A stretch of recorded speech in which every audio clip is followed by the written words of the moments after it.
আল্লাহর এক বান্দা ছিল নামাজের সিজদায়। আল্লাহর ডাক দিয়ে বলে, বান্দা, তুই যতই নামাজ পড় আর যতই সিজদা কর, তোর ঠিকানা জাহান্নাম।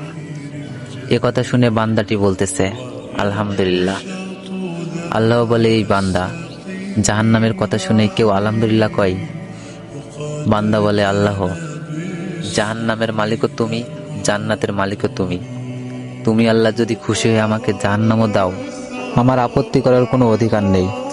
আল্লাহ বলতেছে, বান্দা, জাহান্নামে গেলে তুই পুড়ে যাবি, তোর কষ্ট হবে।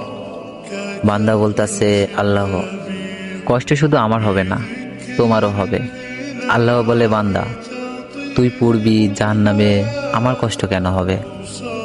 বান্দা বলে, আল্লাহ, মায়ের কোলে সন্তান যদি পানিতে পড়ে যায়, তাহলে দুনিয়ার কোনো মাই যেমন দূরে দাঁড়িয়ে থাকতে পারে না, দৌড়ে গিয়ে বাচ্চাকে কোলে নেয়, আমার বিশ্বাস ওই মায়ের চেয়ে কোটি কোটি গুণ দয়া তোমার বেশি। আমাকে জাহান্নাম দিলে তুমিও আল্লাহ শান্তি পাবে না। আল্লাহ বলে, বান্দা, এই দলিল তুই কই পাইলি? বান্দা বলে, আল্লাহ, আমাদের জাতির পিতা ইব্রাহিম আলাইহিস সালাম তোমার প্রেম বুকে নিয়ে যখন নমরুদের চুলায় পড়ে গেল, তার আগেই তুমি বলে দিলে, আমার দিকে তাকিয়ে দেখো, আমার কলেজা ভরে শুধু তুমি আছো, আর অন্য কারো জায়গা নাই। আল্লাহ বলে, বান্দা, আমার প্রেমের ভক্তি নিয়ে যদি কেউ জাহান্নামেও যায়, আমি জাহান্নামকেও জান্নাত বানিয়ে দিব।